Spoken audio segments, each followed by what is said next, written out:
Arise, minions, and welcome to Season 4, Episode 1 of Void. This is the last season. This is the last hurrah.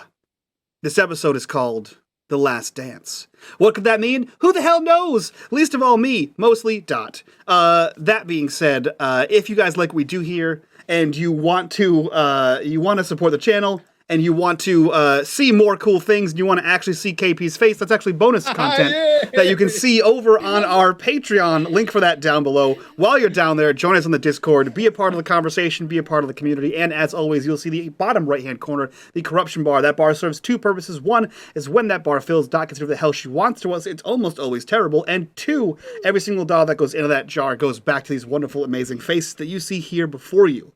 And with that, I turn things over to Dot to take us into Jareth's ball. Okay. Well, we are starting a new season, so it's only proper to begin with a little bit of a recap. Because our crew has a big decision to make tonight, and I feel like the setup for that decision is important. Last season on Void, the Defiant crew broke Sul out of prison. Y'all remember that? Seems like a real long time ago, don't it? You broke Sul out of prison and brought the crew back together, along with a new member, Alia, who joined you upon the request of somebody very near and dear, Sholi, requested as the mentor of Alia that she take care of the crew of the Defiant, that they may in fact need it before this grand adventure is over. Though they may have interest in continuing to find the missing emissaries, their journey did not take them on that path.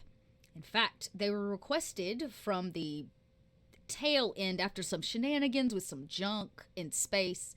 I know, shenanigans, who would have thought? To return. They had been requested by a pretty important voice. In fact, the judge, the one who has sent them on missions in the past. They picked up a mission. One that only the crew of the Defiant could finish because their daft efforts in Season 1, well, they impressed quite a few people. And when you impress people, well, they notice you. And they were sent into Uhara, where the other half of the ship of the Zafirah, remember that one? The one with all the radiation and the scary, scary dogs? No. That was the Ghazali. But the Ghazali was traveling with the Zafirah, which you found on the other end of Towin, actually. Half of it.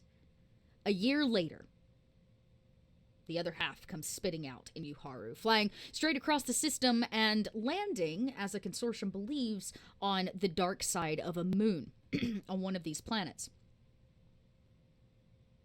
Problem is, over the last year, Uhara has fallen into the hands of the Order of the Pariah, which, to our crew's knowledge at the time, is the big bad, the one who may be involved in helping the White Butterfly, as well as the First Horizon back into the Third.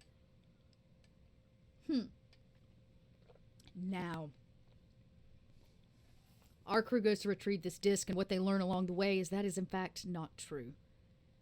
That it seems that there is an older group, an older order, who has been framing the Order of the Pariah. Ooh, dinner's here. Thank you. Has been framing the Order of the Pariah.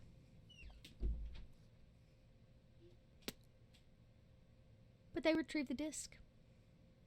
Unfortunately, because Uhara is a bit of a war zone where the Order is kind of holding it, and the opposite side is kind of being held by the Consortium, and they're kind of sneaking around because they're working for the Consortium. Well, they kind of met a being, a crashed white butterfly under the cold oceans of this moon, and that being let out a cry to the First Horizon, who in return sent a very large pulse, kind of like an EMP, across and through the portal, breaking it down. And our crew made a critical success, if I remember correctly, a critical success blind jump. A critical success blind jump back anywhere to get out of a system. Good news, too, because all of Uhara, that entire system was pretty much wiped clean. There are, or were, no survivors. But a jump like that could land you anywhere, at any time. And about 2 weeks pass before our crew wakes up on Kua, in a high-end medical facility, best probably in the Third Horizon.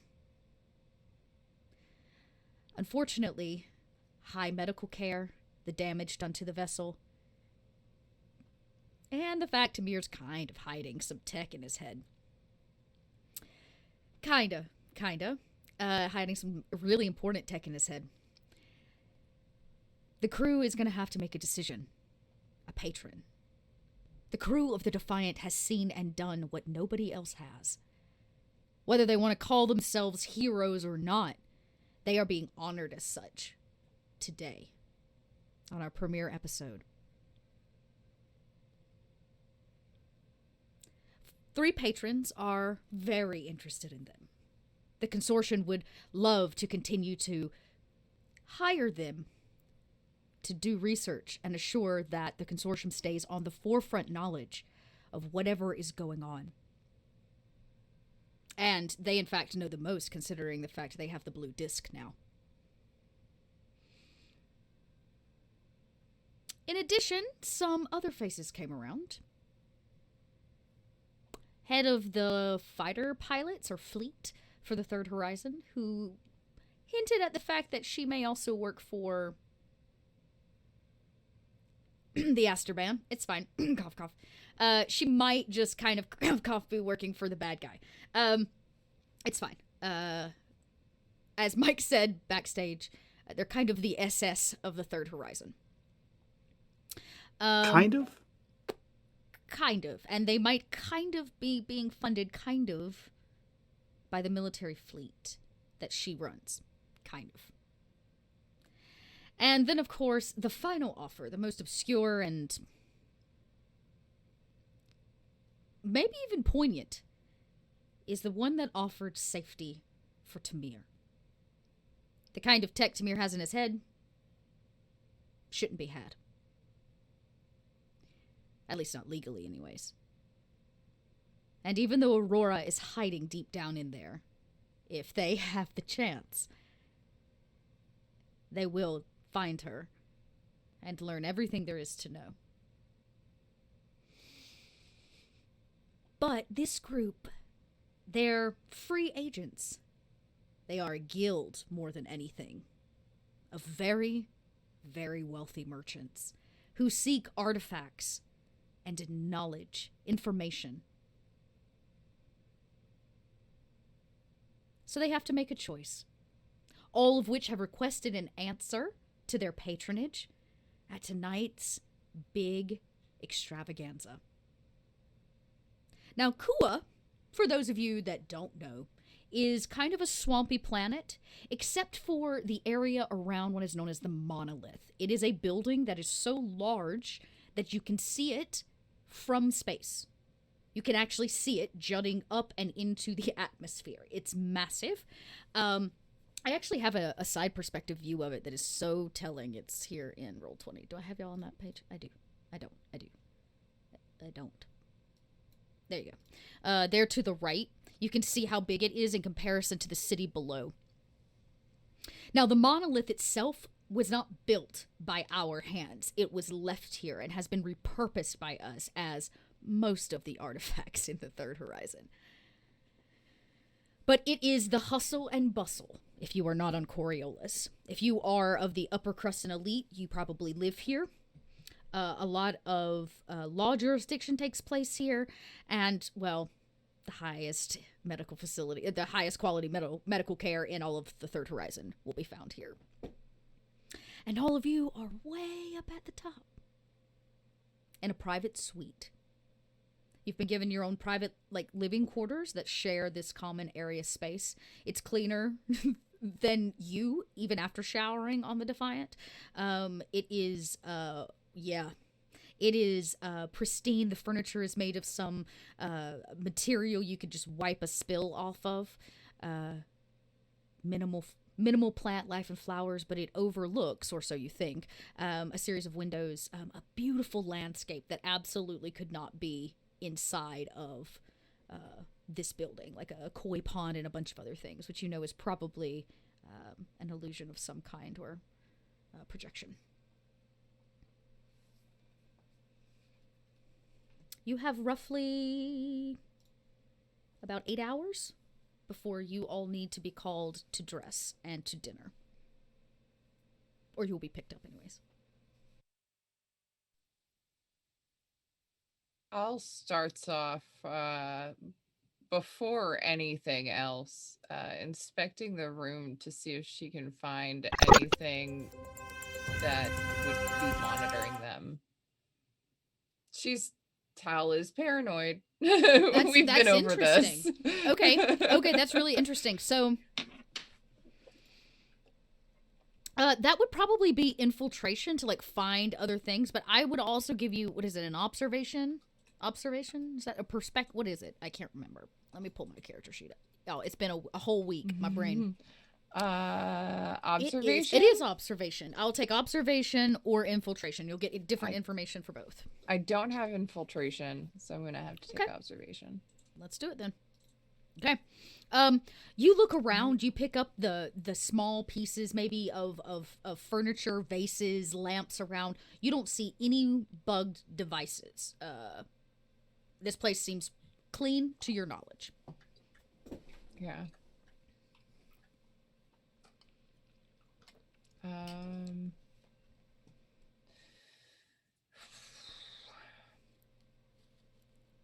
How is everybody? Why are we doing this again? Well, we can't really go back to my ship since it's being held hostage for repairs. So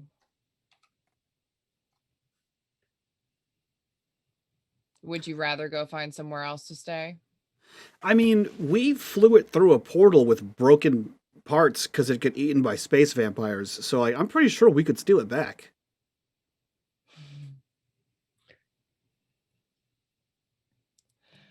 I feel like you are making comparisons that don't really match here. Those seem like two completely different skill sets.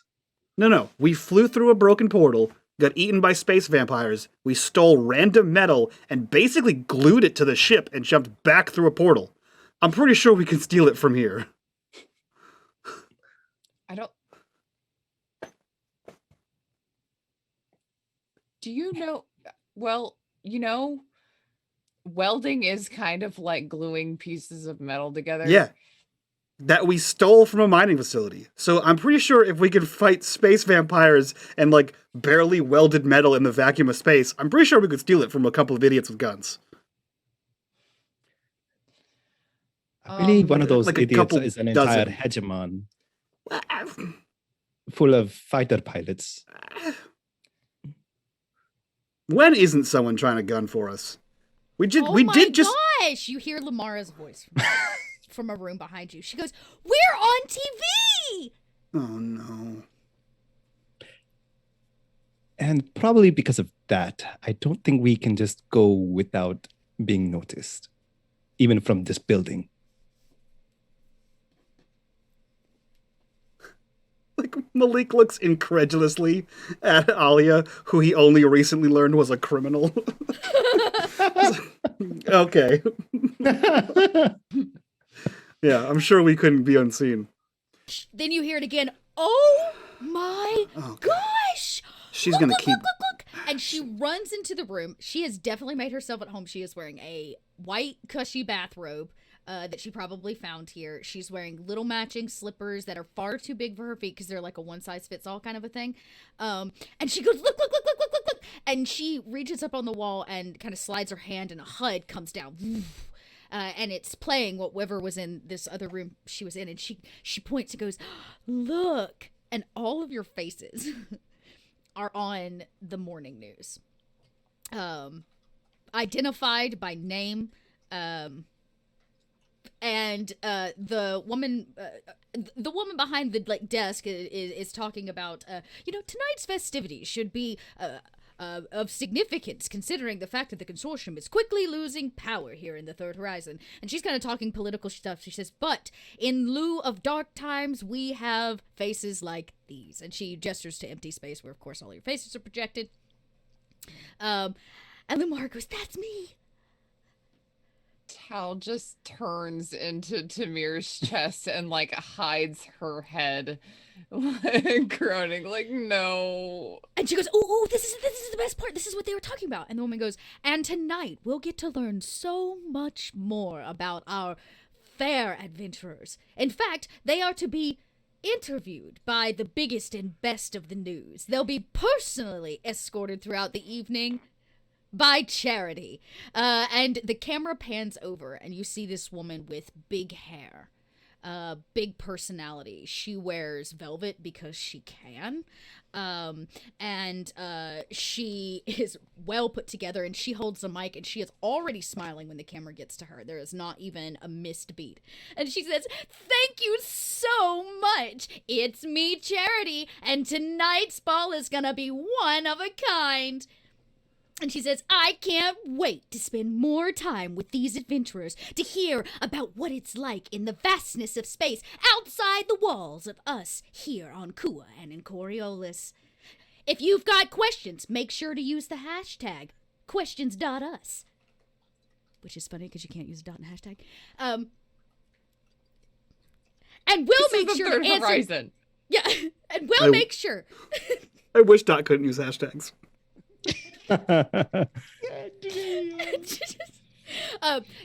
And we'll make sure to get your questions answered straight from the mouths of the bravest folks in the Third Horizon.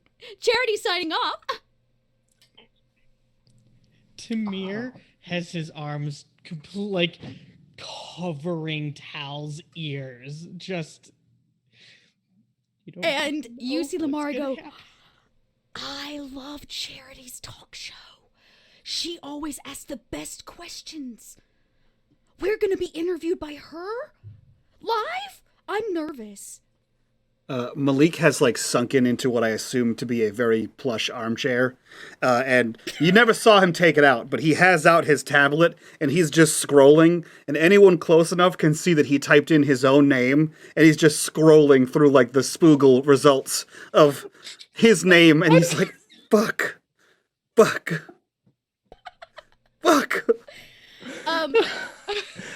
Lamara is very excited. She turns around, she goes, I don't have anything to wear. I'm in a bathrobe. Oh my god. And she comes over. Where did you find that? We all have one in the closet. Look, our names are on it. And they've embroidered your name. She leans down and kisses you on the cheek and she says, tonight is gonna be so much fun. And she pitters off back into the bedroom to get ready. And then there's a very go ahead, Alia. Yeah, Alia turns to Malik and says, so about that plan, now or now?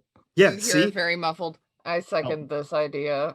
See? First it was Malik, that's crazy. Space vampires, whatever, two different, whatever. Now, Tamir, how do we steal that ship? Can you rebuild it? How much of the ship needs to be operational for you to steal it? And how much can you rebuild while it's flying?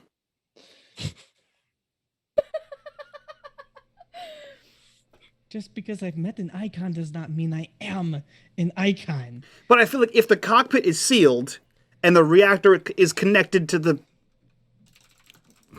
drive tubes, I don't know, man. It'll go, right? Tal tilts her head back and she says, I think you're iconic, but I don't think you can repair a ship while I'm flying it. You hear that? She says you can't do it. Sounds like a challenge to me. And there is a knock easier. A knock at your door. As that happens, she says it would be easier for us to steal a new one. Okay. Alia gets up and walks to the door and goes, who is this? Delivery. It's just this kind of a young a boy. Is there one of I'm assuming there's like some kind of a screen. Yeah, there's or like a screen. Yeah, you boop it on, and there's a very frail. He's a teenager, can't be more than about 15. He's standing there holding a large kind of package. It's like hanging. And he says, it's a delivery. Oh, one moment. And then like unlocks. Who's it from? What the? There's a boy, like I said, he's about 15. He's not very tall. He's clearly just barely hit puberty. He's kind of awkward. We don't trust kids. I know. Alia trusts in the door. I know. Oh yeah, you're as bad of a criminal as Tamir is. He's a child. Several people might want to kill us. What did you do to children to want to kill? I'm not having. Okay, one moment. Yeah, Yes, man. hi. I'm just here to give this to you. And he like Thank hands you. he hands it over to you, and like he goes, I don't want to tell. As he like runs from your front door. Is it ticking? Alia turns around and goes, we need to work on your trust issues. Actually, most bombs don't tick. Is it vibrating? Does it smell funny? Alia throws it right at Molly. He hits it with the tablet. It bats to the floor. It's rather heavy, actually. It like kind of smacks you in the face, Jesus. and lands right by your feet. It looks like a grouping of garment bags. You idiots. Oh, icons be damned. It could have been anything. It could have been a pipe bomb. You don't know. Tamir's a terrorist. Anyone could try to kill us. You are apparently a secret criminal the whole time. I've just been spoogled. Like, anyone could be anyone. I kind of I just say- Tamir's arms and say, Alia, we've had people actually break into my ship while we were asleep once. And literally try to kill We us. have good reason to be paranoid. Fair enough. Also, the last kid we left on our ship ended up being that Jin. Who or also a tried to Jin. kill us. So Fair enough. KP, Yes. I would like for Alia to make a roll. They just said 2 words in the same sentence. Oh, geez. Jin Hey, and, first roll. Jin and kid. Don't fuck this up, KP. It has been since your childhood, since you have even thought or tried to think about those 2 things together. Okay, what do you want me to roll? I don't know what you. This is a will. This is like it's basically wits plus your empathy. So your empathy. roll. Oh, okay. Empathy roll it is. Come on, be a good boy. Yeah. You succeed. There's a strange knot, maybe. I don't know how it manifests, but there's an uneasiness that can't probably help but wash over you when she says Jin and kid in the same sentence. I'm assuming they are, but I'm assuming Ali already knows about this history with the Jin. Unless y'all have beer. told Alia, this would be the first time you've heard of it. The only Jin they told you about is one that was possessing Lamara. That's true. Oh, ooh. That's why I think for the first time you're like, wait a second, I thought the only Yeah. Jin was the succubus, basically. All right. So Ali just freezes for a second and goes, "What did you say?" About the assassins, they No. reverse welded a hole in the ship. No, Came through. the Jin. Kill us. What kind of Jin? A kid. How did he look like? Like a kid. I don't know, they look the same to me. he, We found him after we fought the space vampires. he was about this tall, and Tal proceeds to describe him as much detail as she can remember. Tal's not Pat. an extremely descriptive person, Yep. so it's still kind of vague. She doesn't really have. She's not very verbose, so her words are. The Mhm. description. The description could be. Yeah, and we found him. It was really interesting. You'll get a kick out of this because you like weird shit. So we went through a broken portal, fought Ali, space before vampires. hearing any of crash this, landed- just turns around and goes, "I'm gonna go take a bath," and then walks in. And then missing the part where everyone was dead in the book. Okay. All right. I guess you don't want to hear about space zombies. Are we really going to this? Is this really happening? No. Okay. We don't. Captain's orders? We don't have to go?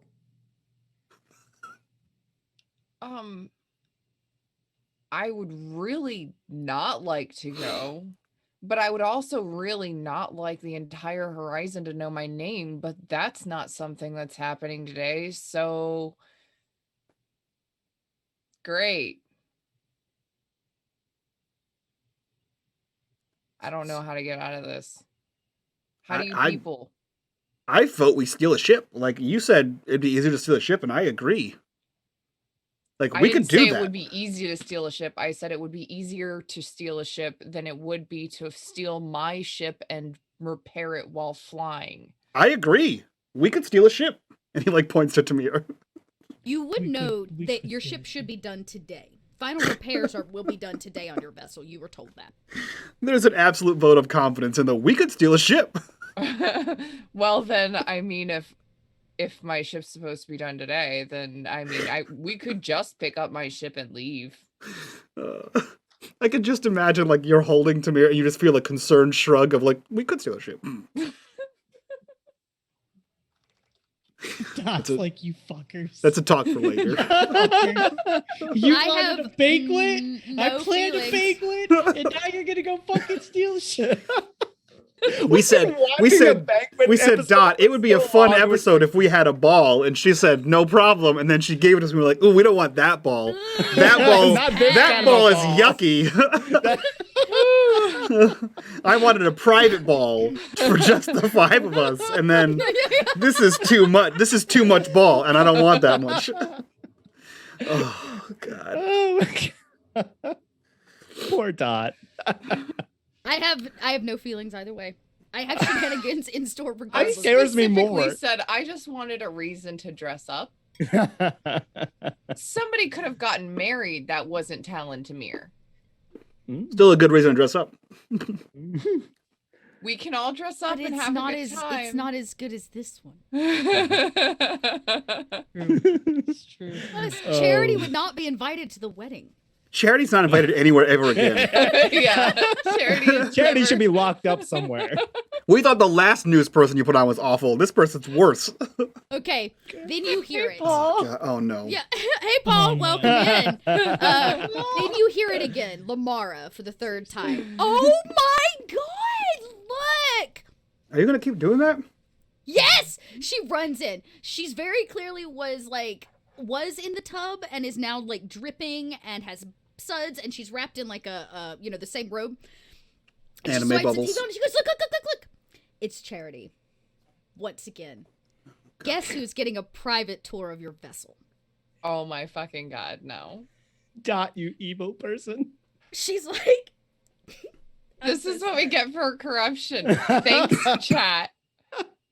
Y'all can skip the ball if you want to, but Charity's on your ship right now. And she's like, I'm getting a first-person look at what it's like living there, out on the rim, for the 3rd horizon. Look at this. This must be Tal Tuma's room. And she the camera pans around and she says, what it must be like to be a captain of such a brave crew. Can you imagine? I look forward to asking her some questions. If you would like your questions answered, make sure to use the hashtag AskQuestions.us. Is that what I said? Dot us. Is this live? And she goes, oh, this way, look. Probably. The bridge. And she the door slides open. Ship. And she goes, you're getting the shot. Is this live? This right is now? Yeah, I think so. The screen beeps live. I don't want to be... Oh my God. Give me the control of Soul's bot. All right. I hand over my my tab. Make you got it's very far. This is very far. From where you are right now. So you're going to need to make a data gen roll. Perfect. Hold on, let me open my character sheet for this bullshittery. Okay. As Malik starts doing it, I'm like, come on, Gizmo. Did I leave Gizmo Okay. on? Okay. All right. It takes a second. It takes a minute, and while you're like, come on. She's going like space to space, and she goes, and now I am in the medical bay. Can you imagine how many of the crew have been healed here? She looks over, and you could see like some of Lamara's stuff is hanging near like the bunk, the on-site bunk for the doctor or whatever. And she goes, "Oh, that jacket is so last season." And Lamara goes, "I will kill her." And she goes, "Do you hear mouth that? noises. What is that?" And she turns around and the camera like pans kind of like a horror movie. And are you doing it like near the floor? What's the plan here, Mike? Because you have control of it. Dot. You know what? It's the season premiere. Dot, I'm gonna give you a darkness point. I'm going to give you a darkness point right off the bat, because I'm going to use my icon talent, which is the faceless one, and it gives me the benefit of changing a single concrete detail in a scene towards my favor. In comes Gizmo, hovering probably 3 feet off the ground, and maybe a famous, maybe not famous, maybe quite identical grenade sits on top of his little Roomba head. As it, You gonna blow the ship? No, it just is. It's not a live grenade. I don't have hands to pull a pin, Dot. But it's just floating with the grenade towards the camera crew. And anytime they try to move, it just moves higher, out of reach. And Okay. She turns around and she goes, "Oh my god. An attack drone. Are you getting this on camera?" How did the grenade get on it? How Don't worry about fierce it, KB. is. That is, I can't, that detail, that's the rule. She goes, "Look at it. Prepared for battle. If I move this way, it goes that. Just like the strategy of those that must live on the third horizon." And she goes, What are you doing? "In T-minus 6.5 hours. Like, they're I'll already be repairing on the ship. site." What happens? It's like it's going to blow up the whole ship. Now you just told And you the guys- whole you can Thurs actually Horizon see that now. there's at least one grenade on the ship. I would imagine they would assume there's a lot more. We have 7 guns on a science vessel.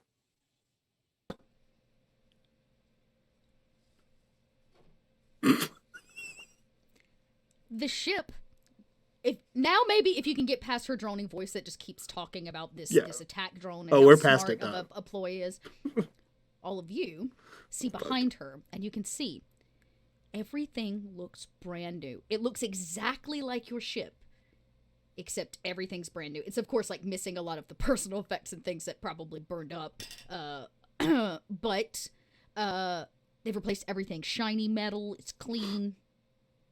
They even put your crawler back. Tal, I have bad news for you. What? We're going to have to scrap the whole ship. The whole place is bugged. If they replaced the ship from top to bottom, I'd bug it. Yeah. Yeah. I so, was just gonna replace the ship. What? So plan steal a ship. I'm on board for plan steal a ship. My inventory. What I knew inventory? It every exploded. Screw in You that did. ship. You did until it exploded, and they put all new screws in. We can't use the ship, Tal. It's too much work. I named all the screws. I named every bolt. Oh.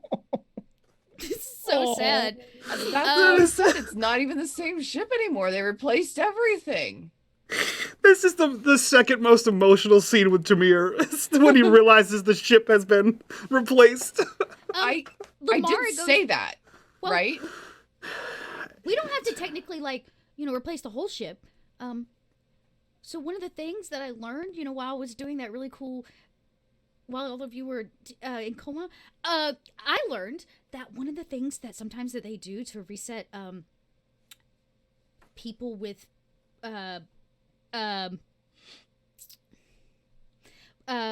technology in their heads, and she kind of looks right at Tamir. If they want to remove it, you have to kill the tech, and so they just kind of put you through an EMP. Pulse, like they just it shuts you down, but not the body, because you're organic and it's not. So then you just remove the dead metal, non-functioning technology. So I'm just saying you could EMP the ship. Yeah, but that only works for bugs. What if it's on the software? Keylogger. I thought that's what you do. It's easier to steal a ship. I have to go through lines and lines of code. That belongs to somebody else. That's what stealing is. Yeah, well, I mean, I wouldn't want anybody to steal my ship. All Well, right, they we did. should just keep the ship. Well, They to did fix steal your it ship. technically. I mean, you know what? Let's steal my ship, the new one. It's not stealing. They're just going to give it to us. You know what? We'll break in and take it before they can give us the keys. That was my original plan!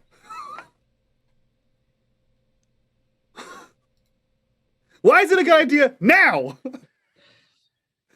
And then you hear like from the back because why am I, sorry, having a brain fart. Because Tao's the one who said it. I hate this crew!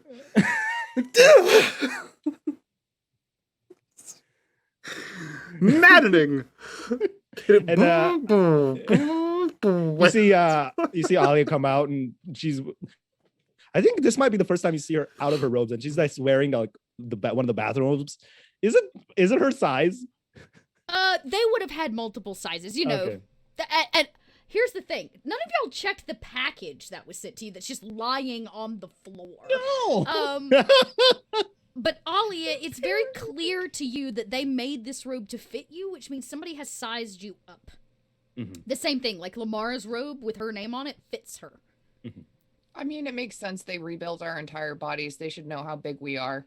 Oh, I don't like that either. I'm not wearing That didn't make it better. That made like it worse. you see her like first time like her hair's like slicked back and like for first time like loosened up, like it's not up in the like the braid that she normally has it, like just down and just like well, that was refreshing. Okay. Malik is making this actual face at you. Immediately, like she first turns to Al and Tamir and goes, when we get the chance, we need to talk. Maybe you too. And then turns to Malik as well. Not important now, just something I need to get off my chest. Hey, Malik, what's wrong with your face? It's like, It was born that way. you know when you see I fight you. You know when you see someone with glasses only and then you see them take their glasses off and they look like a different person? That's silly. It doesn't work that way. Medically speaking. Your face is still the same with or without glasses. Thank you. Wait, hang on. No, his is better without them. Oh, really? Well, I kind of liked it. All right. I'm glad they replaced every bolt.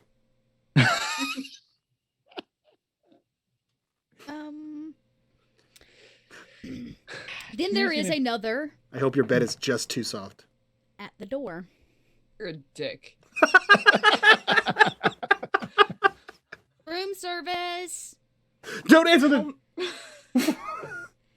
Lamar's like, but I'm hungry. Just leave the food. No one ordered room service. But they're treating us. We're special. That's the problem. Pepe Silva. Lamara, Lamar goes, I'm going to go get the food. And she goes to the door. She's still dripping. She's still in this robe. She's muted the TV. You can see that Chastity, or Charity is still, Chastity is worse.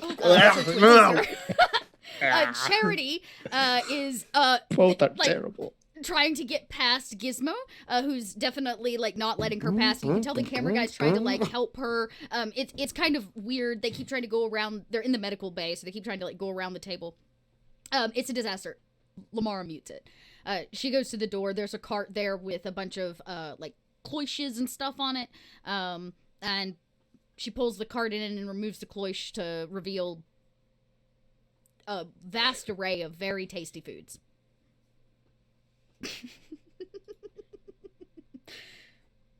I hate that giggle at the end of that sentence. it's because of what Cole said. Oh my gosh. It's because of Cole and it's because of frickin' Mike. All of you. Stop Wait, making what fun is- of My Chastity and gosh, Charity. Wow. I go Tamir's over and met help Chastity before. Lamara bring in the food because Smells Hal's good. hungry. It's hot. Yeah, it's a little before lunch, so you've got everything from like like fruits and cheeses and breads of sorts to like real fruit, not that fake stuff that you just add water to, like the real stuff. You've got freshly toasted bread, and then there's an array of like fresh hot sausages, and it looks like maybe some kind of leg, maybe venison of a sort. You're not really sure, but there's a vast array of like foods, and there's a wine bottle at the bottom, a decanter full of wine, and a little note on top. What does the note say? Before I take anything to eat, I look at the note. You pick the table card up and you flip it open, and it simply says, "Eat to your fill. We welcome you as guests tonight. We look forward to your answer." And it is signed by our dear, hang on. What's her name? I gotta remember my people's names. Pariah? The one who works the flight commander. Fighted Harama. Yes, that one. I took notes. Thank you. I have my notes. I just don't actually have them up at the moment, which is silly of me. There we go. Yes. So, Commander, the commander here, Din Harama. That's what I called her, Commander Din Harama. Commander Din Harama is how it is signed. She has very clearly stamped the same emblem, the crescent star, right? That she wears on her clothing, and it says, "Eat to your fill. We look forward to your answer tonight." Well, we haven't given them our answer yet, so they have no reason to poison us. And I go ahead and just start eating. I say, if we're gonna dip out of this ball early and steal my ship, we're gonna need fuel. Fair enough. Tamir wastes no time in eating. He's Yeah, Lamar is there too. Yeah. She's like, "Bread. Is this like what it's like to be famous?" all of the sweets. He's just stocking up. While we're in the middle of this feast, Alia is suddenly she's been really quiet until now, most of the time, and then finally pipes up. So, that Jin you were talking about? Yeah, that was my brother. Just kind of nonchalant, almost forced nonchalance in the way that she says that. I quit. Literally? Well, more, I guess, suppose adopted. It's a long story, and I have not seen him in over a decade. Yes. We don't like Jin, right? That's a Yeah. We don't right? No. No. Well, at least the ones we've met so far. You're not a Jin, are you? Your siblings? Like I said, he was adopted. Wait. I'm sorry. How old are you? How old am I again? In my 20s. I forget what my age is. What was my age? Again? What's my age 20s, mid-20s. Yeah, I was There's mid-20s. There's no way. There's no what? There's no way. If you saw that kid a decade ago, the kid was 10. He was 10. When we saw him, he was 10. Yeah, He's a Jin. He was a voice in the computer system instead of Sally for a while. So he was a Jin when you knew him? Do you just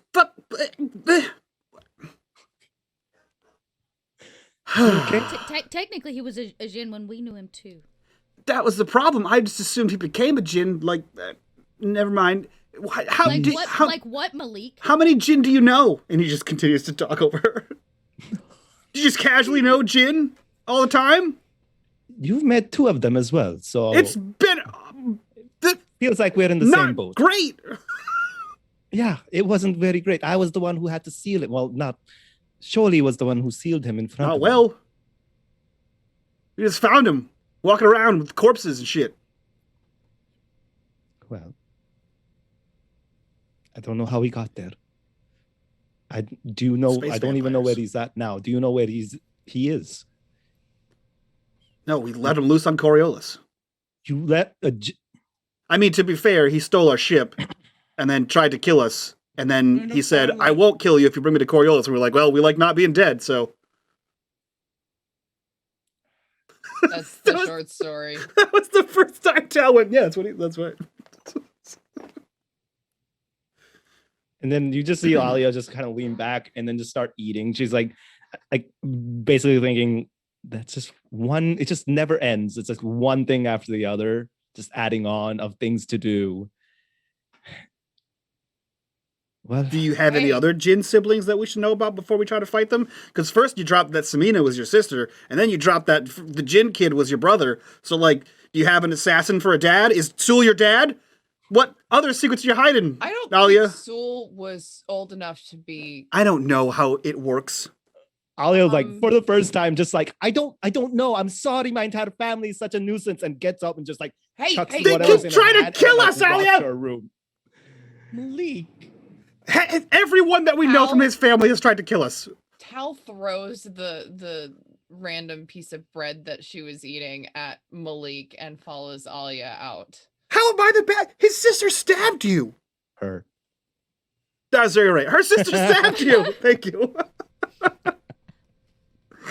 It was just a minor stab wound. But it's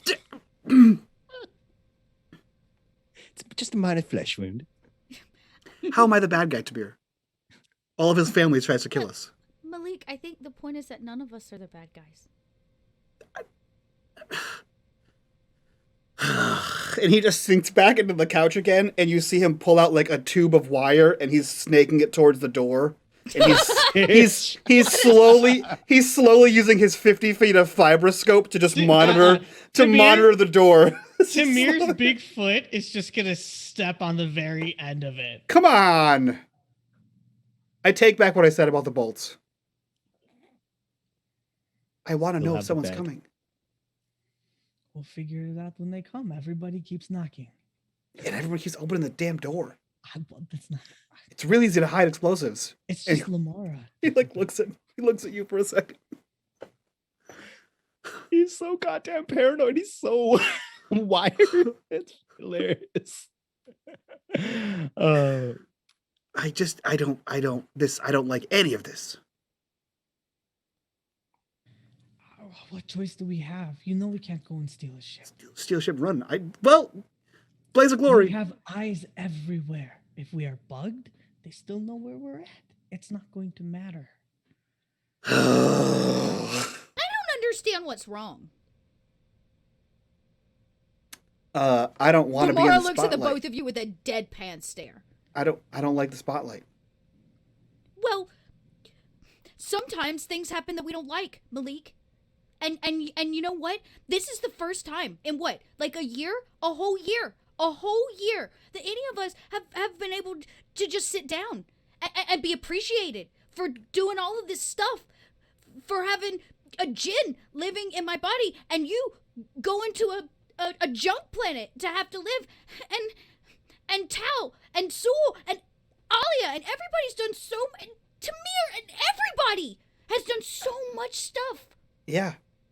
And now these people are trying to appreciate us. And all you be concerned with is your face on a TV. I'm pretty sure no one around us wants to be on the TV. But Lamar, it's not. It'll be over. It'll be over in a few days. No, it won't, because our face is on the damn TV, and now it's always there. So now everyone knows who we are. There was this guy on the TV. He did this thing, and I can't even remember exactly what it was. And he was famous for like a day. Yeah, we're heroes of Coriolis, of the Third Horizon. That doesn't go away in a day. Then act like one. I don't want to be one. But I didn't ask for the title. It was stupid. I just want to fuck off on a ship. Really, I just wanted to fuck off. And then I got stuck on the ship. And now that's where I'm fucking off, on the ship. Which is better than nowhere. Definitely better than here. And he points to the TV with charity on it. Yeah. Here, the place with food. Free food. There was free food on Tal's ship. And Central, yeah. It was noodles and paste. And paste in a can. I'd rather have it. Give me paste in a can over.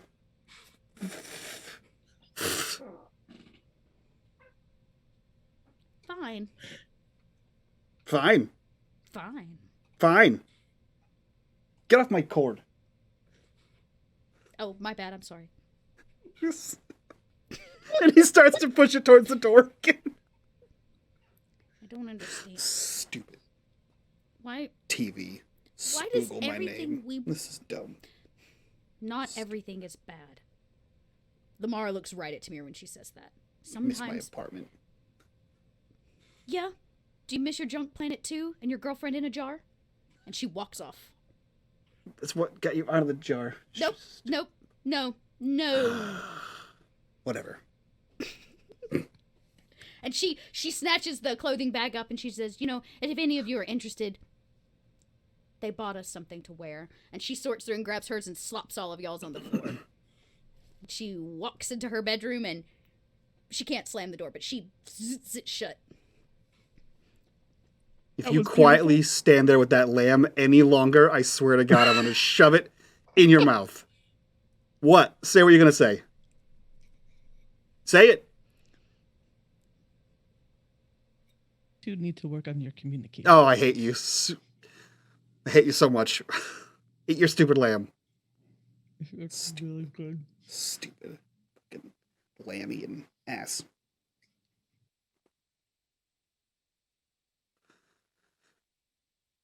Brooding.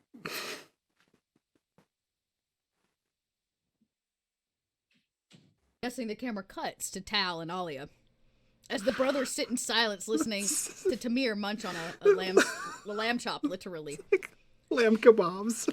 Like a lamb kebab, yeah. So where did Alia go? Because Tal would have just been only a couple steps behind her. Yeah. Alia went straight to her. I'm assuming there's multiple rooms, or are we like, are there shared rooms in this Everybody hotel? has a separate room. Yes. So Alia definitely just like kind of saunters. I'm not saunters, like sulks into her room, and you see her like sitting on her bed, kind of just like hunched over, just staring at her hands. Alia. Yes.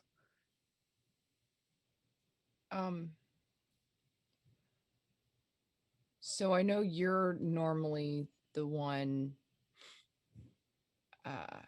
who does all the like insightful talking. But I think I know something that you might need to hear. Yeah. I'm sorry. It's been a lot to process, and yeah. What is it? Do you mind if I come in? Tal's just kind of standing respectfully on the outside of the door. Yeah, of course, please. And then you see her like tap the side of the bed. I walk up and I'll almost sit down, but then kind of think better of it, and you can tell from her body language. Tal's really, really nervous right now. She's kind of pacing a little bit, walking around in circles almost. In your previous interaction, she's always kind of treated you very much as a mentor. Mm-hmm. Someone who's like always looked up to you in a very literal and figuratively sense, just trying to learn from you as much as possible. But she kind of puts on a very nervous but different air now. She says, you know, I know you're really nervous about, well, not nervous, that's the wrong word. We're not our family. The things that your family does, that's not you. You make your own choices, and whoever happened to be part of your life at one point or another, their choices are their own, and they do the things that they're going to do, and that doesn't necessarily, that's not you. And Aya just kind of stares at her hand still and it goes, did you know I lost my mother when I was 12? She was my only, I guess, true family. And then afterwards, one by one, those that I have called family have either left me or turned out to be something different. And then I've still accepted that. But then to see that come back and my past come back to try and possibly hurt my new family, I don't know what to do. It's not me that I'm afraid of. I'm afraid of hurting all of you because of my past, because of who I call family. My so-called brother turned out to be a jinn that I had to seal away, and now it turns out that he came back and could have potentially killed all of you before I ever met you. My sister did try to kill several of you, stabbed one of them, and is nowhere to be found.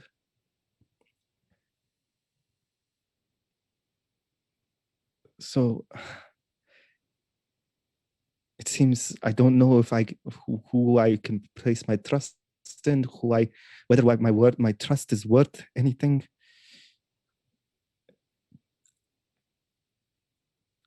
And I don't like seeing my family hurt, especially by those others that I care about or cared about.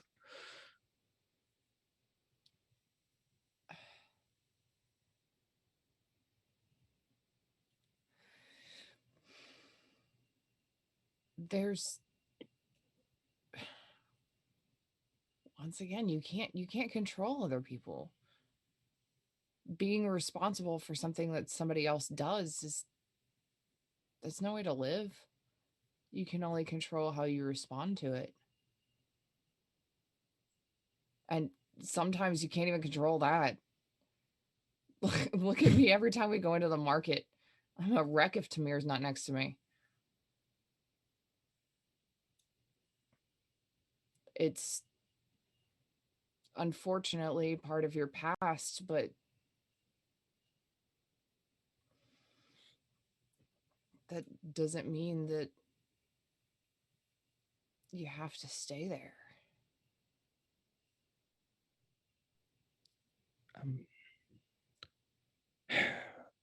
I'm just scared. I don't want to lose you all like I lost them.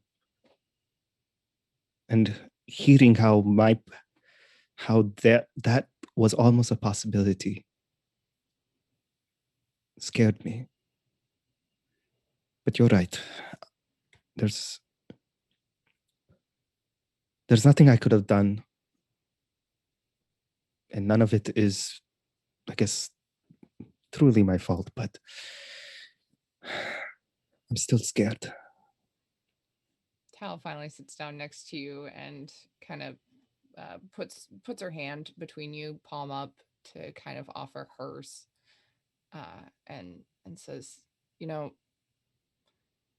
I'm scared too, but we're all in this together, and I can assure you, I'm pretty sure that all of us would die for each other, and probably would have several times if it wasn't for the fact that we care so much about each other. Not sure why, but we do." And then you see Alia like turn her head and like put her hand in your hand as well and kind of give a light squeeze. Well, it's because we care and we're family. And I'm grateful that you are. And I will do my level best to make sure that I keep you all safe. Be it from my past or some some piranhas trying to eat away at us, or the out there in the media, or just some damn ball. Well, I think tonight we're gonna have to go to that damn ball. Hmm. But we can put on a united front and not say very much of anything. Let's be mysterious. That I can do. And hey, if nothing else, well, fuck it. We're gonna steal my ship anyways and leave, so. I don't think we could do it any other way. We wouldn't be the Defiant if we did. Hmm. Very touching moment between the two of you as one more knock on your door. Gents, you're outside eating in silence. You hear it. There is... If you call out, there's no response. Nobody comes over the intercom. Can I see who it is on my Yes, scope thing? a man, very kind of simply dressed like package carrier. He wears a dark blue jumpsuit, has a small box in his hand. He comes up, you see him like tap, tap, tap on the door. He drops the box and walks away. Okay. That was legit suspicious.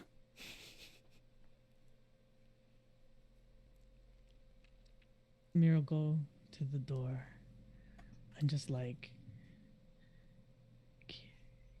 manually You open like it. manually like slowly hold What are you the doing? window button and you What are you reach doing? out and you pull the box in. Mm-hmm. It's unmarked, it has a small ribbon around it, and a tag on it. It does look like a gift. What are you doing? He sniffs it.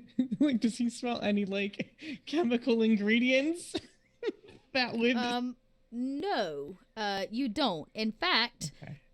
it's Aurora that goes, "Hey, I know what's in that box." No, what is in the box? They're earpieces. Hello?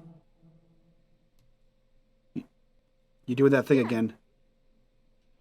Yes. I Sorry. can hear the radio waves. Thank you for the explanation, Uhara. You're welcome. It's not a bomb or anything, just to assure Malik. You're the best. Yep, just the voice in your head to remind you Dot's not always trying to kill you, okay? Just bye! You might not be trying to kill them. Their horizon is trying to kill them. It's space. Everything's trying to kill us. Everything. There's things worse yeah, than death. with- Yeah, it's Dot. As Tamir's talking to himself, he'll just go ahead and casually open, like just throws caution to the wind. Just all right. I will also say, did you check the card? Did you check the card? Oh, you said there was nothing on it. If there was something on it, he would check the card. Oh, first. I'm sorry. That's my fault. Yes, there is something on it. Okay. It's very it's handwritten. And it simply says so we can stay in touch tonight, and it is signed Sadi. Okay. It is from Sadi, the auctioneer. He's friends with our patron. And Tamir will go ahead and open the package. What is it? You open it up, and there are 4 shiny earpieces that like slip into your ear. He wants to stay in communication with us 5. tonight. Who is this person? This would be Sadi. No, he's asking Tamir. Oh, I'm sorry.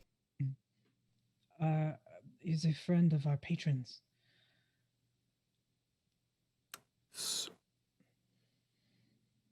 Why did they just leave did the... Tamir not tell them?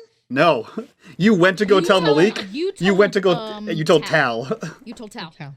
Okay. So why did they just leave a package outside like a creep?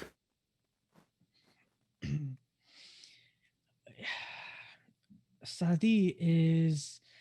He runs the Ashan's Emporium? think I wrote that down. Uh-huh. Yes, to some degree, yes. Everyone seems to want something from us. But right now, he's kind of keeping me safe. Uh-huh. They For- know what's in my head. How They is know the if I wear auction it. guy keeping you safe? They're artifact hunters and collectors and dealers. I'm probably more. Huh. If you thought our patron was rich, Sadi, I guess that's the least awful. seemed like it. Why does he want to keep in communication? I'm not sure. I don't know. Huh. You also owe Saudi a response as to whether or not you're going to choose their patronage, so Yep. maybe this is their reminder. Does anybody check the clothing on the floor? Eventually, yes. All right. After conversing with Alia, Tal would go Yeah. to check it. So I don't know if this is about the same time. Yeah, you would see he has this box with these little earpieces in it. You don't know where that came from, but you pick up on the end of this conversation where you can tell that he's informing Malik of what he told you about Tal. About this third patronage, and I would imagine Alia picks up on the end of that conversation as well. If you pick up the clothing bags off the floor, you each have been gifted a outfit to wear. If it is not what you want, you have also been gifted like a VIP card to a local boutique where they will fit you before the end of the day. This card is signed from Verone Sedona himself. He looks forward to your esteemed company tonight, is what it says. May you look the part of heroes. Signed, Verona Sedona. Oh, just for fun, there's a PS. Because I'm so bad. It's PS. I'll return the reactor core to the vessel once you've accepted my offer. Tamir, you would know that the ship cannot fly without it, technically. Doesn't mean you can't get a core from somewhere else, but it means he's got the one that was in the Defiant. It's kind of like missing the starter plug. Or the spark plug. Mara, this is why we're just pawn pieces.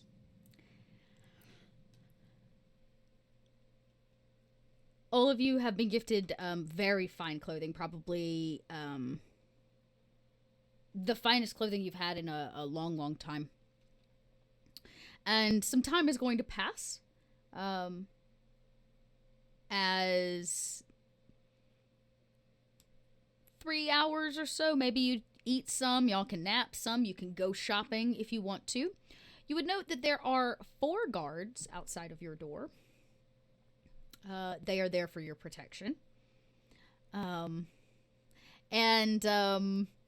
you'll be who is the company that hired them? This is Kua. This is Kua. So this is going to be Consortium.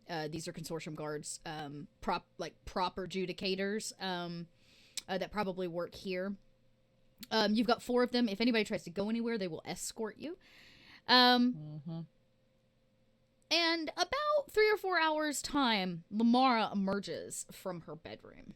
She is wearing red and white, the colors of course, medical, but this beautiful red dress with this white piece draped over top that has gold embroidery around it. And it fits her perfectly. She has her hair tight up and in a bun. And she's added like a comb to it that matches the red and white. She looks fantastic. And she does not hesitate as she leaves the room. She says, I will see you all at the party. Or, I guess you can leave Kua without me. You look great, Lamara. She turns around and looks over her shoulder and she says, thanks, Tao. She says maybe somebody else will think that too. And then she cuts eyes at Malik. Hope and so. then she leaves. Then she leaves. She goes, "Oh, I know so." And as she leaves, just because I got corruption bars and my first dot point to spend this season, Lamara is, well, let's see. I think you all have to roll a wits. Let me double check that. I've got to double check the rule on this, but I'm pretty sure you have to roll a wits. Yeah.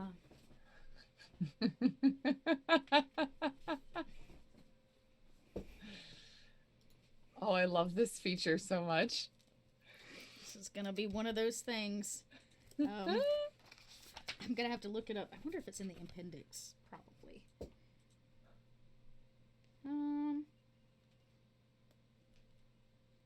Now we'll just see who succeeds. Start with a wits roll. Oh, success. Okay. Okay. Okay. Okay. Oh, Okay. no. Okay. Tamir. Oh, no. Okay, perfect. Okay, this is great. So she leaves. The door slides shut behind her. Tao and Malik, something hits your nose, like the smell of fresh flowers in a room. It almost wafts with the closing of the door back and into your nostrils. And as you take a whiff of it, there's a moment where your heart starts to beat faster. You feel lighter. The smell of the flowers draws you in, and you may find, just for a second, you might want to take a step towards the door as if you were going to follow this looming smell. It draws you in. But both of you are able to stop yourself, or at least recognize that something's happening. Tamir, Alia, the same smell hits your nose, and immediately you both see Lamara's smiling face in your mind's eye. So happy and full of joy. The smell is that of fresh flowers and sunshine. It wafts all around you, and the both of you, I can't tell you how you react to it, but there's a want there, right? An urge as your heart begins to beat faster and your blood begins to pump through your veins a little bit more. There's an enamoredness, and you already miss her.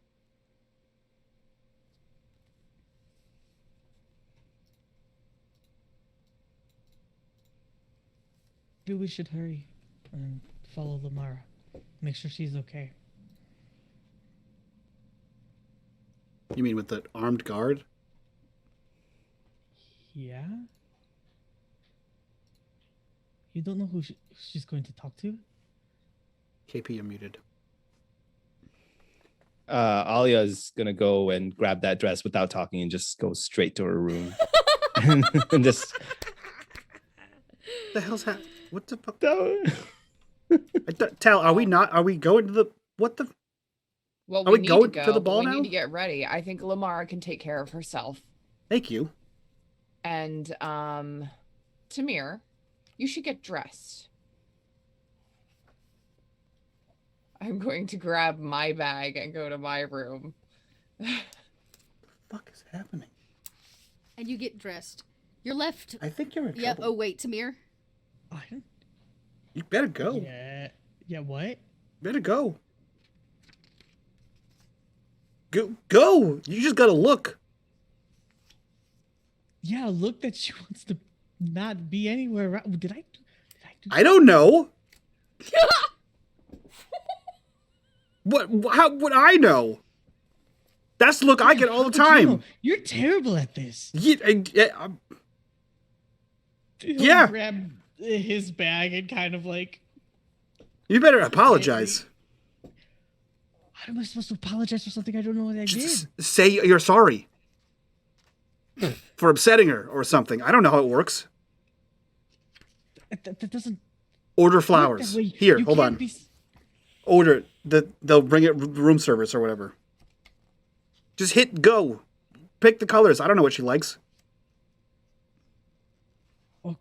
Okay. Wait, what? Take your own advice. She's...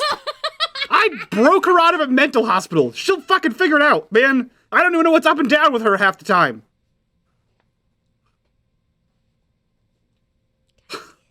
I'm pretty sure flowers won't cut it. Like, killing somebody might, so...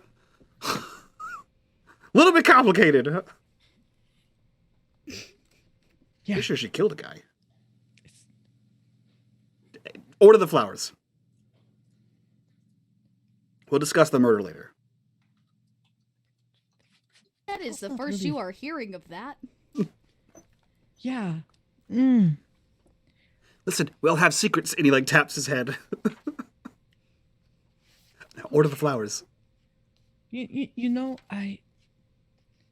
we have much bigger fish to fry right now, right? We will talk later. I'm sure. Okay. Go get dressed, or something. Good Or luck with your fight. flowers. I don't need them. Delete. Tal doesn't like flowers. Well, I'm gonna order give her a bouquet of screws. I don't know, man. Figure it out. Okay. Screws. I'm cutting you off, Mike. That's it. You're not allowed to talk in this scene anymore.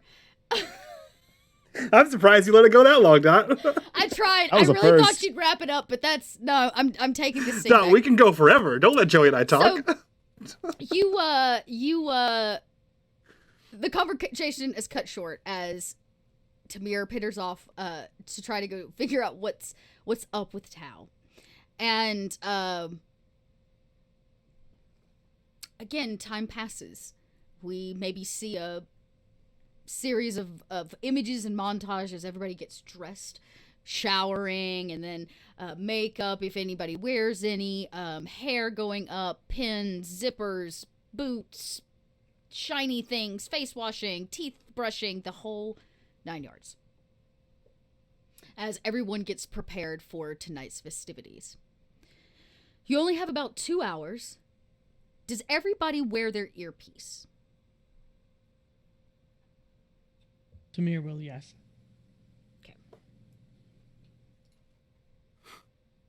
Okay. You all gather. Malik never turns up. His room is empty. Malik, you know if you leave, the guard is going with you, right? Yep. Okay. One of these adjudicators follows you, leaving the other 3 at the door, one for each of you. Where are you going? He goes where he's supposed to go to the stupid fucking ball, Dot. Oh, you go to the ball? Yeah. I'm so proud of you. Shut up, Dot. Hate the show. It does look like he put his outfit on, though, so you can rightfully assume he's gone to the ball. If you open the door, the 3 guards stand there, and so does a very big smiling face, along with a gentleman with a camera and a boom operator. And she goes, "Oh my gosh, I am so honored to meet all of you. I'm Charity, but you probably already know that." It's so nice to meet, and she puts a hand out.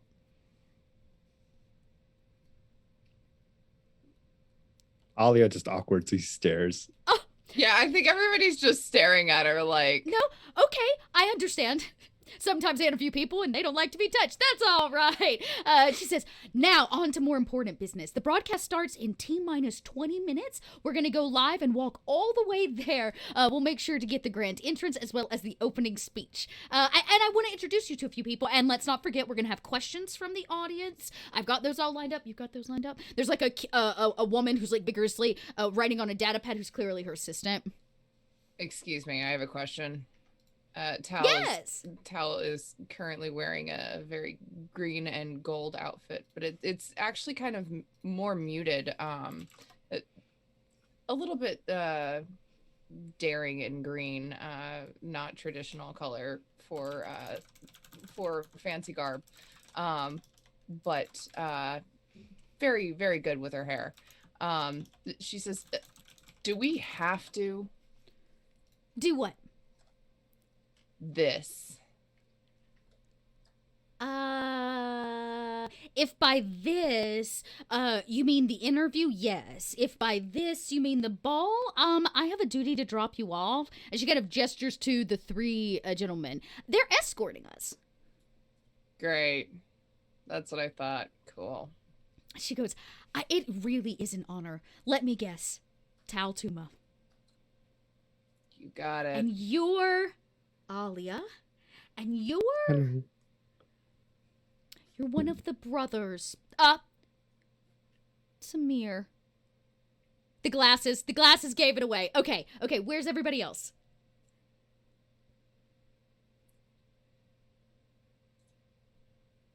They said they'd meet us there. We'll get him at the party. Yeah, she goes, no worries, we'll get him at the party, but we really should get going. We've got T-minus 10 minutes. And she kind of begins walking. And she talks the whole time. And she's like, is this your first time on Kua? Oh, no, of course not. I already knew that. But I bet this is your first time in the monolith. Have you ever been up this high? Do you know how long it took them? And she's just like, la la la la la la la la. Her assistant has very clearly, like, tuned her out. The cameraman is clearly used to this. And she walks all of you, like, down to a point where it opens up, and there's kind of a balcony that overlooks this section of the monolith, and it's beautiful. Koi ponds, gazebos, fake sunlight. And she kind of turns around and frames all of you. She says, this is perfect. And she says, my microphone. Kind of assistant like slings it in her hand.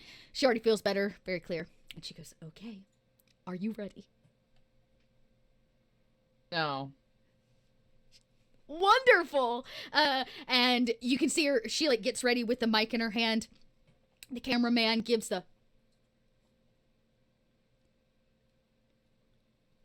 and she goes, welcome back, Third Horizon. It's Charity here with your evening news, and boy, have we got a show for you tonight. I'm here with some of the heroes of the Defiant as we walk our way to the grand ball for the cyclic. I'm not gonna be able to say that word. Cyclicid dance. Where it is, right? Yes. She says, but we'll be taking your questions live here on the air, and they're going to answer them all for you. These heroes have come all the way from Uhara, made a daring jump across the Third Horizon, and were picked up 2 weeks later in cryostasis. Now here they are, having brought back important information about what could be an oncoming war. I'm standing here with the pilot, Tal Tuma, their religious rock, Alia, and their engineer, Tamir. And she says, tell us all, whose clothing are you wearing tonight? And she says, and she points to Tamir first, Mike to you. The camera pans up and down to show your attire. What are you wearing? He knows the name of it. You tell us what you're wearing. She's gonna do her thing. It's very simple, and it actually kind of matches Tal's, so it's green and golden coloring, but very plain, very simple. With kind of like some sort of like cloth, much like his like shamag would, kind of wrapped around him a bit, but incredibly plain, elegant. Yeah, plain. She like looks up down and she says, "I see you're going for a simpler touch. Is that Dulce and Gabbana?" I think it is. They sure are a spicy crew to just have come from the opposite end of the Third Horizon. Now tell us, Alia, a true hero of those spiritual ways. What is it that you adorn tonight? What is Alia wearing? First off, Dot, why are you so good at this? Why are you so good at being so terrible? I told y'all earlier it was going to be I told you, I was like, they're going to hate this episode. They're going to hate me before this is over with. So Alia is wearing a very flowy looking dress, like a salwar kameez, like a very Indian style. It's very pale, almost like pale peachish. The words and colors are not my forte, even though I'm a photographer. Clearly, this should be better like this. But like the art, like it just the you see like the arms, like the sleeves are kind of flowy, kind of comes up to here near the wrist. There's a long shawl like thin cloth that's draped over, similar in color.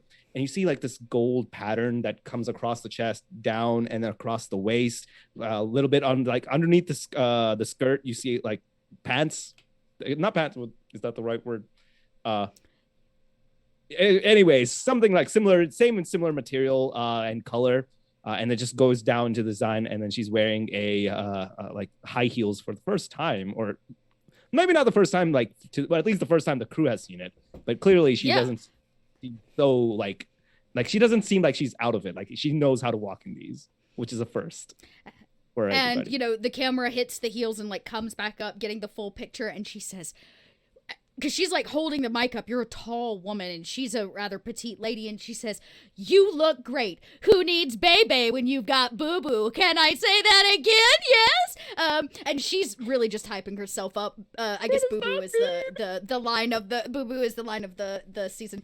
And she says, and last but certainly not least is our daring, dashing, totally amazing fighter pilot captain, Tal Tuma. Whose clothing do you adorn tonight? It's what they put in our rooms. And Tal is wearing a sleeveless gold glittering choli, with Nice. a emerald green lehenga. Am I saying that correctly? Lehenga. Okay. I read it everywhere. I wasn't sure how it was pronounced. With a bit of gold detailing, very, very toned down from what would normally be worn. She is wrapped kind of awkwardly because she's not used to wearing them in a matching green silk sari. Yeah, and she says, does not look comfortable at all. She says, you look like the captain that we all need. Now, you're wearing green. You're wearing green. And she points to Tamir.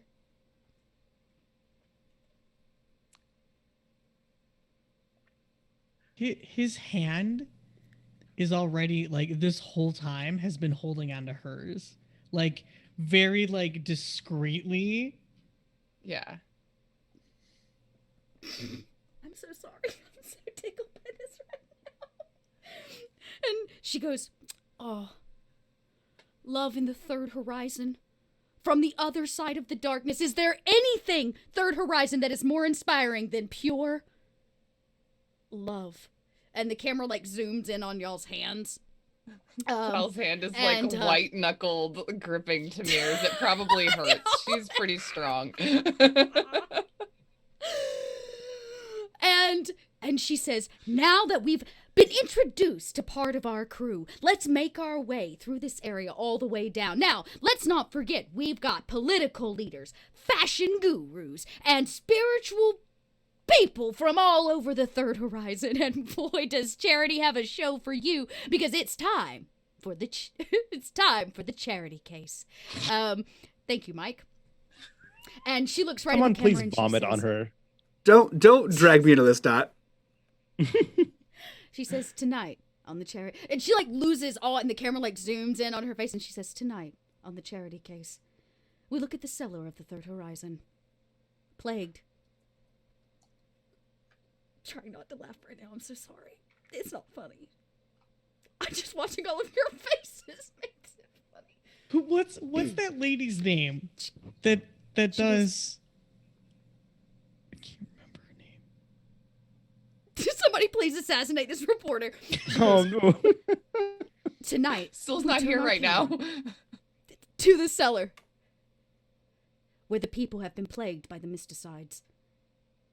Leaky spigots, unworking water and water factories and food.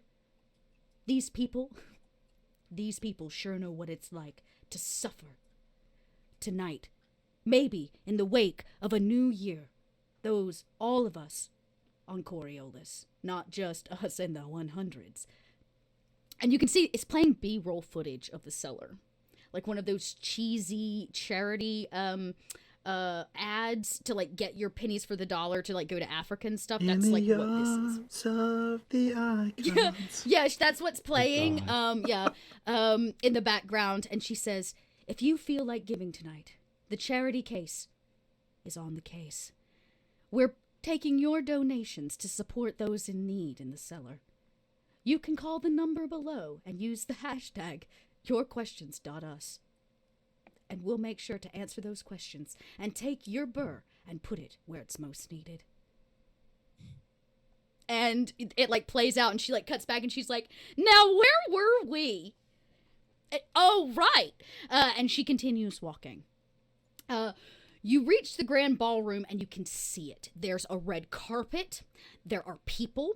There are flashing, like, cameras and such. There are reporters. And you can see that she has the VIP pass. People are parting for the guards that are with you, the adjudicators.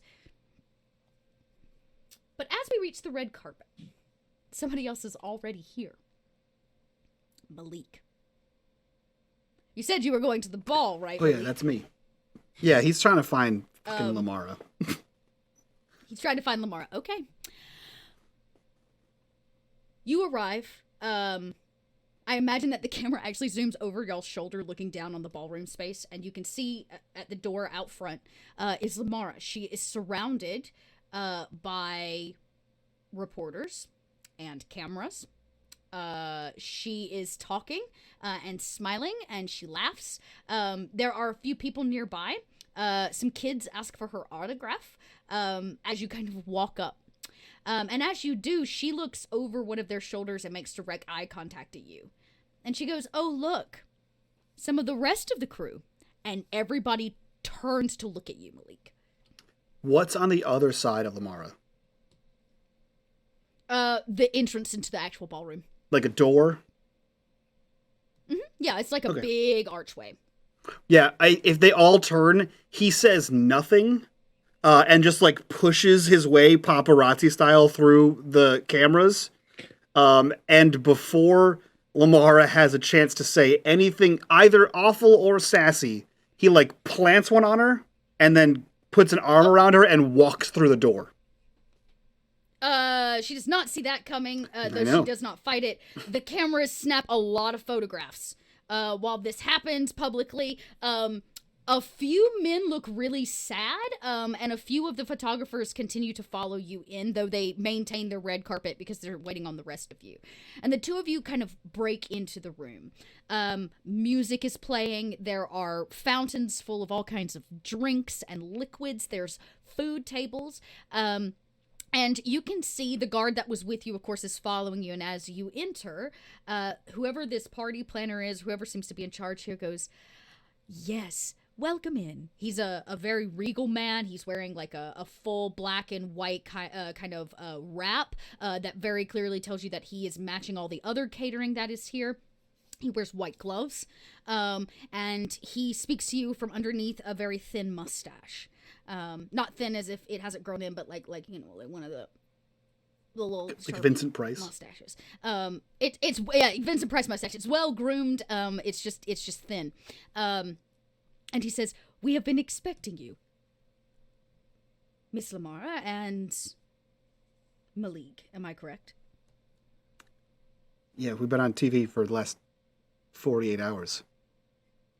He says, "We have been unable to watch a broadcast, though I hope to catch it in a rerun tomorrow." Great.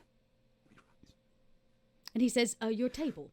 And he gestures to a very long table near the front where like the band and the main table is. You can see like all of the representatives of all of the factions are sitting next like to all of you, like two tables. And he says, "Here." And it says the crew of the Defiant, and it's got little nameplates for each of you. Mark goes, "Look, we're at the front." I know. And he like has a hand on like the small of her back, like to lead her towards the table, and he leans in like Yeah, she's very very, excited about it. like very like almost romantically close to her ear, and whispers, "We have to be very careful about what we say. We didn't tell everyone everything." So if they're asking questions, they want to know things we haven't told them. And we have secrets. Just like you have secrets. She ponders this for a second, still like maintaining the closeness, and she turns, almost like putting her cheek to your cheek, and she says, "What, do you think I can't keep secrets?" No, I'm just telling you. Because you've said other secrets before. Just in case. That means they weren't secrets. They were right until you said them. She kind of shrugs. She says, "I made it this far, didn't I?" "We did." There's like a second where Malik hesitates to answer, and then he says, "You look very pretty," and continues towards the table with her. She loves that. She smiles real big. She loves the whole like kit and caboodle of it. She's like, "Oh, the band. Oh, people, famous folk. There's like cameras. There's a big chandelier. It's beautiful, right?" And then the camera cuts back outside. Cameras wait on you and Charity and your guards, and the crowd of paparazzi parts, though the cameras don't stop flashing. Charity stops at one point, like, poses and lets, like, flash, flash, flash, flash, flash. She says, "Come, crew, come. I'd love a photo. Well, smile." Everyone has probably the same mask that Tal has, just like deadpan face. Like, Yeah, there is no smiling from Tamir. yeah. I think We Alia all- like gives like an awkward, just like a subtle, like a just a smile, slight. Like she's definitely not still used to this at all, like at all. And it's probably, it's not awkward for her, but maybe awkward for all of you. And she says, you can see her producer goes, 2 minutes till we're live again. And she says, come, enough red carpet time, skitter paparazzi. And a couple of them very clearly have like personal distaste, like hate things type for her. It's very clear. And she's like, and clicks her mic back on. And he begins the like process. She starts walking backwards, like leading you towards the main doors. And he counts you in again, and she's like, "And we're back. It's me, Charity, and welcome, Third Horizon, to the Archway of Wonders. Tonight, on the other side of this door, these three heroes, along with their doctor, Lamara, and I can't remember her last name, and Malik Al-Assad, will be honored tonight for their extreme bravery at returning vital information from the other side of the Third Horizon. Their daft jump through time and space left them stranded. But they found their way home. And here we are today. Here they are today, under the grace of the icons." And the camera pans to all three of you standing under this archway. You can see the ball behind you. You can hear the music. What do you have to say? Really glad we're alive right now. What a fine sentiment. She pans to the other two. It sounds like they silently agree. Now, we're going to take some questions from the audience. We have some of these prepared. Remember, those of you at home, you can use the hashtag questions.us, and we'll get those questions answered. Ridiculous. And she says, our first question from home comes straight from the audience, from someone named Lightning Invoker. Lightning Invoker wants to know, when you're out there in the deep dark of space, how dark is it? Pretty dark. Space Very is dark. Is it how dark? How dark is it? Just dark. Another one from fine answer. Fine answer. Crew of the Defiant. Oh, this one's coming in straight from the audience. Our dear fine Cole Drake wants to know, and this is for our engineer. When the going gets tough and the tough gets going, how do you deal with the pressure? Training. I'm sorry, you're gonna have to speak up. My mic didn't quite be that. How do you deal with the pressure?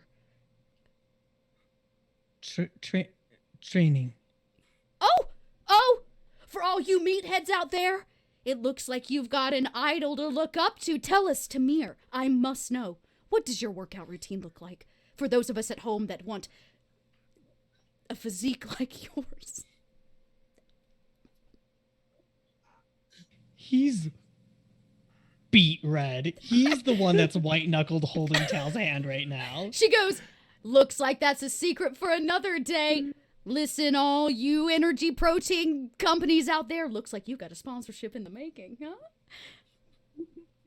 And she goes, last question for the evening. It sounds like the band is ending and our fair guests must begin what will be the most regal event of the year. She says, straight from... Damn it. She goes, straight from the audience. Straight from the audience. This one comes from the dear Trooper SJP. Wants to know, are any of you dating celebrities? What a great question! Do you have any celebrity names? And this adorable couple between the two of you, what do you call yourselves? Well, I'm Tal and he's Tamir, so I call him Tamir and he calls me Tal. So, Talmir. No, that sounds awful. Wonderful. My name's Anybody Tamir. else? What about This is- you? Yes. She goes, speak up. She puts her mag right in your face. No. Well, it seems, Third Horizon, that at least one of the crew of the Defiant is single. And Shit. boy, yeah, and oh boy, does she have the style, the pizzazz, the spirit to match everything that you could want. Would you like to join? Come on, I have a Monday night dating show. God, I Next fucking time. hate you right now. I know. So much. This is so You all good. asked for this. You all asked for this. And she says, oh, the music changes, Third Horizon. This is our cue. Soon, these doors will be closing. This crew will be honored. And the Third Horizon will move into a new cycle. One that will bring joy and peace across the Third Horizon. The mysticides are coming to an end. And it seems that we may have more to worry about than just petty politics. Until next time, I've been Charity and you've been... well, you. Good night, Third Horizon. She gives y'all the mic.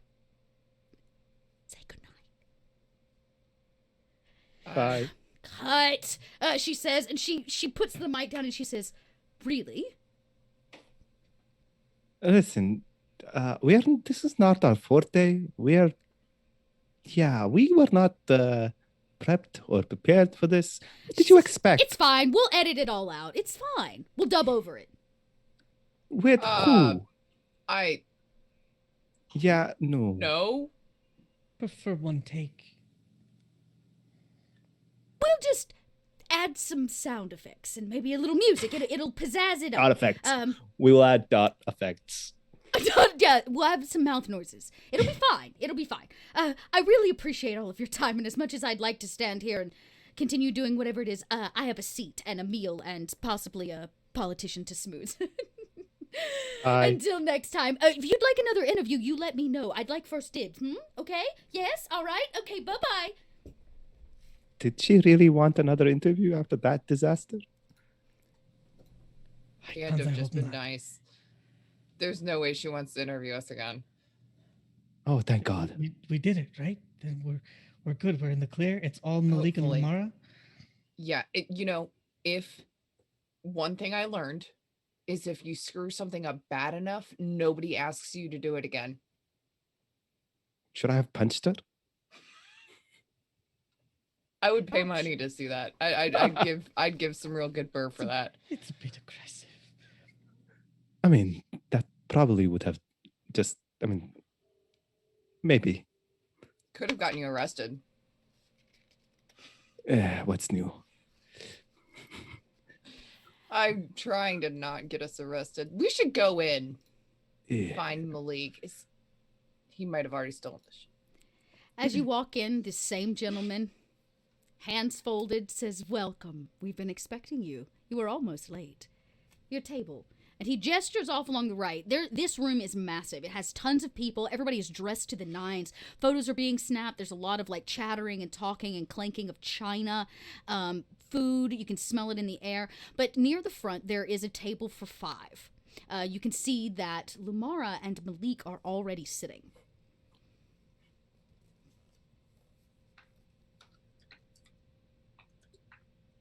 I suppose we make our way there. Yeah, I take a seat next to Lamara and I say, well, you were lucky enough to miss the interview. Oh. Shit. Sit. It's weird timing. How was that? Yeah, I don't never think again. I don't think they'll want to interview us again. Oh, it was live. Mm-hmm. You see Was that it- above you now, there's a massive screen on the wall. Great. Why'd you ask? I just wanted to see how you guys thought it went from your perspective. I really hope they never interview us again. I don't think that's going to be a problem. That's good. You said space Job is done. dark. And then It you is. said dark. And then you said, yeah. I don't think they're Dark. gonna. Yeah. Yeah. I don't think they're gonna interview you ever. Which I mean, no complaints, but you guys nailed it. You know, they still haven't interviewed you. Oh, don't worry. It'll play on a loop. Marcus, don't worry. I signed us up for an interview later. Son of a bitch. Lamara, that is so thoughtful of you. I want You to are make so sure that kind. The whole crew, right, Doesn't need Lamara? to- Malik Yes, clearly doesn't that feel like he's light. being heard enough, so I wanted to make sure that he got his chance. Yeah, you are so wonderful, Lamara. So I know. thoughtful. And she puts So her hand kind. on your leg very tenderly. Malik. I was like, Thank oh you. yeah. I think at this point, like all 3 of us are probably just like staring at Malik and just smiling. And He has the most like plastered on, like, and he like just pecks her on the cheek. Thank you. oh, you're welcome. Do you know what? It's Well, a week-long I didn't interview. tell him anything. You said I couldn't, so I didn't. Oh yeah, tell them as little as possible, please. That's a request. They not a want to know don't- all kinds of stuff. I know, that's the problem. You can tell them all about how you 2 are just big lovebirds, though. Just focus on that. Well, that How would be much- a lie.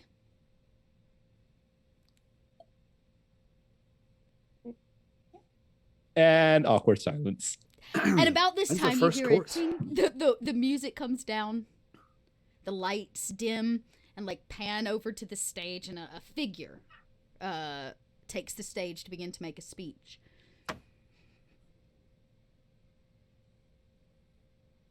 Cameras roll. You can see that if somebody is in here shooting live, it's feeding out, and this person goes to open their mouth. And we'll find out what they have to say next week, because we're a little over time. I know we started late, but this ball just got started, y'all. Holy shit. It just I got missed the started. 3 hours. Me too. I fucking missed the 3 hours. Same I know already. we're stuck, but yeah. Don't forget, everybody. We are going back to 2-hour episodes again. Mhm. Yeah, I did use both corruption bars.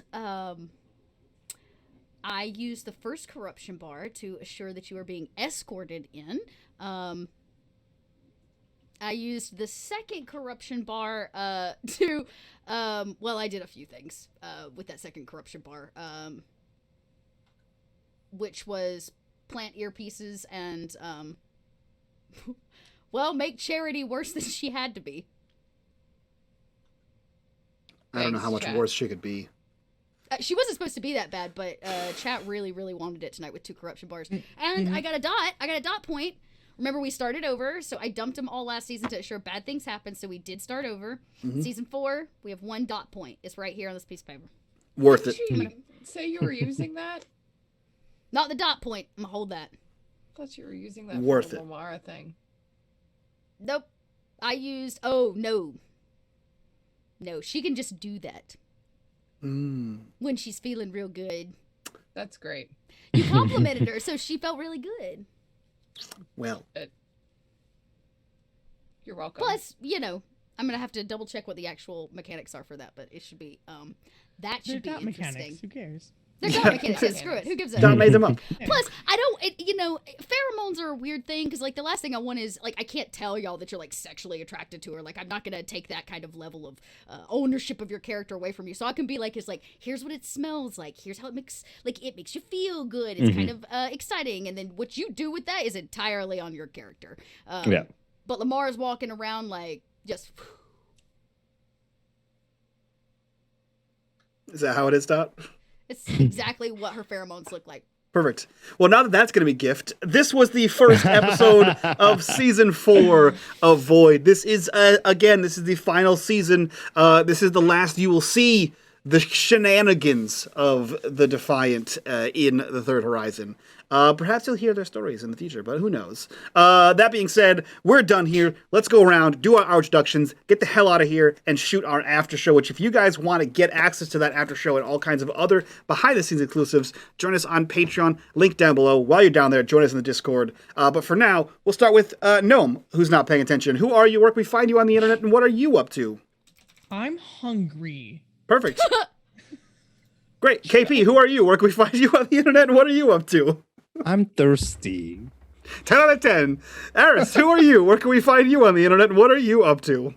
Hi, hungry and thirsty. I'm Mom.